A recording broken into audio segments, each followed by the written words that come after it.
there's a fine line between mercy and justice. Ain't that right, Hazel Flood? Can you just tell me what I'm supposed to do so I can go to bed? I can't believe you haven't figured this shit out, chick.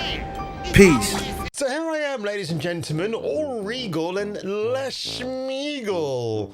And today we're covering two stories. Why am I speaking about myself in a third person when I'm a singular guy with a singular eye? But of course I'm talking about South of Midnight, y'all. The game whose title reflects a black female protagonist in the lead role. I mean, how dare I say that as a diverse man myself? If I was a white dude, I would be cancelled right away. But if you end up enjoying this video today, ladies and gentlemen, please consider giving me a subscribe, or at least the best, share my video everywhere. And without further ado, folks, let's get on with today's video, which will be short, sweet, bullet pointed, and straight to the nads or the nods, whatever. How's about a little dessert?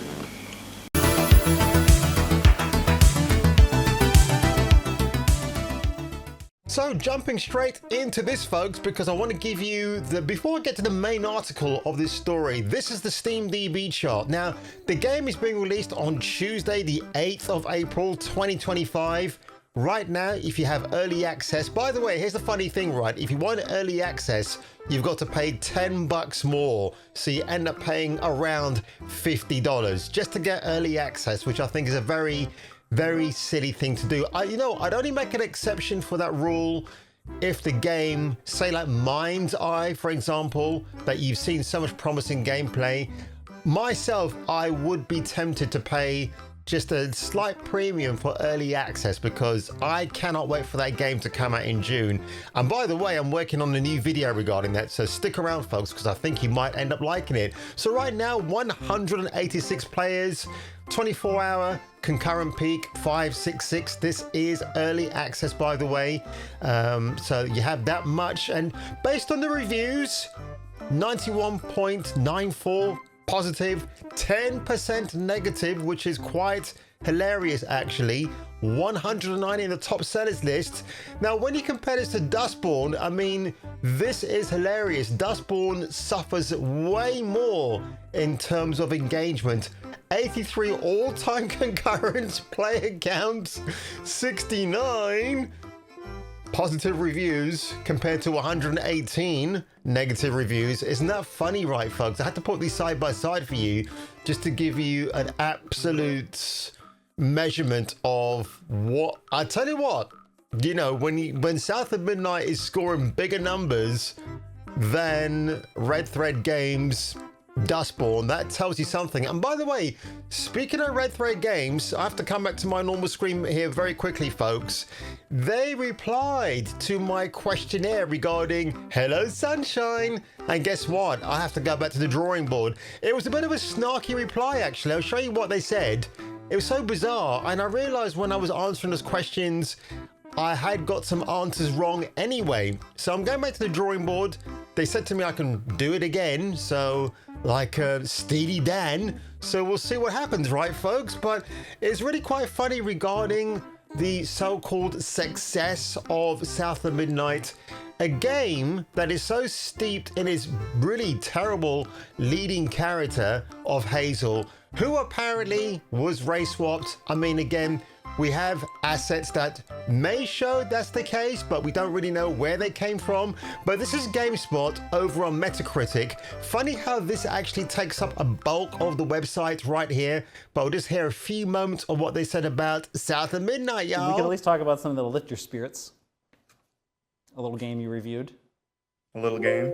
Called a little Xbox game? And it's funny who they got to review the game, right? I mean, a mixed race guy with a big afro hairdo. I mean, that's about as diverse as it's gonna get, y'all. South of Midnight. Jordan, you reviewed South of Midnight. You gave it what? Tell me what you gave it. I gave it an 8 out of 10, which is a great on GameSpot's review scale. Tell me what it is. Why did you give it an 8 out of 10? Well, let's start with, like, okay, before we get into the why, give me the brief, give me what you try and do verbatim your opening intro paragraph. Yeah, it's funny that they would give it an 8 out of 10 because they don't want to seem offensive to Compulsion Games, whose community manager, Chica Pulita, or whatever the F her name is one of the worst human beings in video gaming. She hates gamers, she hates white folks, despite the fact she looks herself very mixed race in ethnicity and heritage. But oh, never mind that, right? Okay, we're just gonna, if you dare to speak out against this game, we're gonna just block your comment on Steam and block you on X as well. But of course, 77 is the current rating on the early access for South of Midnight, which is pretty hilarious. Games Hub have given it 100, pure Xbox, which is funny because this is their headline game, right? Exclusive on Xbox, I believe. And predictably enough, ladies and gentlemen, IGN on the 4th of April gave a full-length 16-minute review for South of Midnight. I mean, the mind boggles why they would even do it. Of course, I'm being absolutely facetious there because we know why they're doing it. They don't even allude to the fact it's a Sweet Baby Inc. game. But look at the downvotes to upvotes already. The downvotes are dramatically catching up, and let's just hear what they have to say because it's quite ridiculous. By the way, if you want to know what they scored this game, 8 out of 10. What a huge surprise.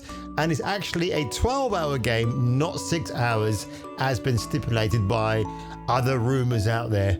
It's the whole package, inviting you to peer into the deep American South through its folklore, nature, and culture. It might not be the most profound exploration of family life, but it's delivered in ways that feel authentic.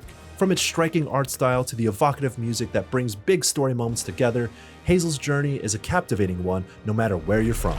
No matter where you're from, y'all! So there you go. So in case you're racially inclined and you don't want to play the game because it's got a black female character, well, it doesn't matter where you're from, folks, because this game won't exclude you. But Compulsion Games did exclude whiteys from the game, so I don't know where you're coming from with this IGN review and this review plonker that IGN decided to hire for their video. So yeah, that's it. That's your video game design for this. Is really an indie game, if you want to call it that, but they're portraying it as something a bit more because of the pedigree of the studio behind it.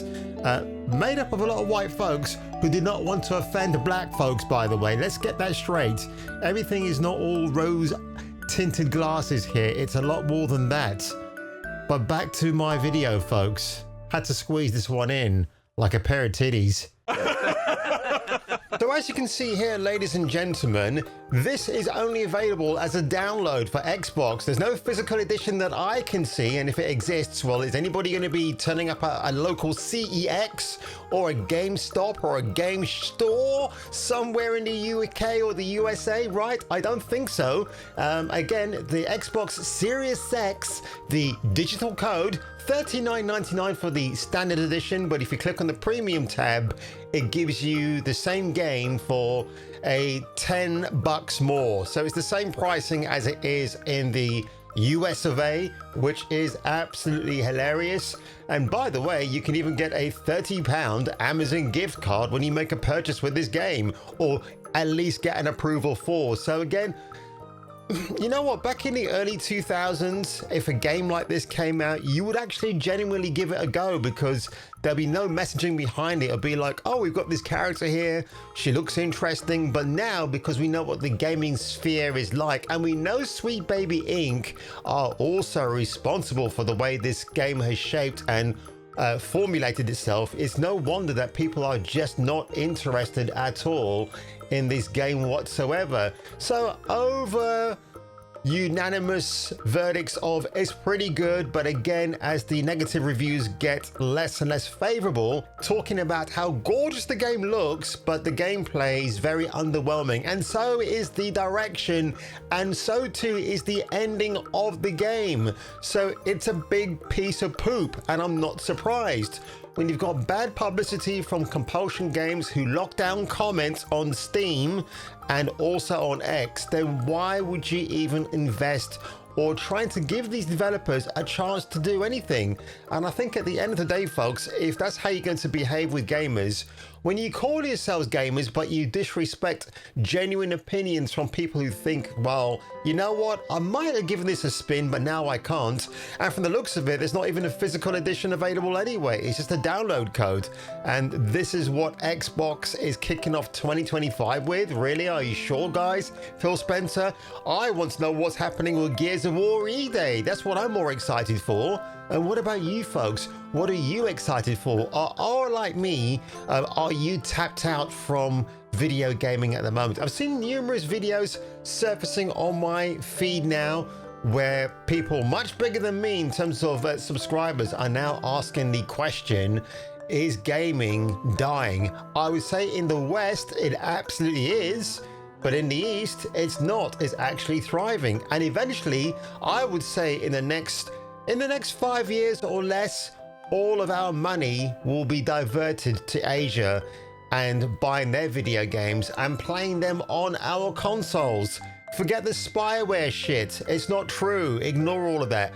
Buy the game, consume the product, and enjoy a video game that we so richly deserve. And on that one, folks, if you were me, and if I were you, and if you have a dog named Blue, then leave a comment below, like and subscribe, and I'll catching me for the return of the next video. Like and subscribe, or get your nuts Krogan crushed on Kung Fu Hot Dog.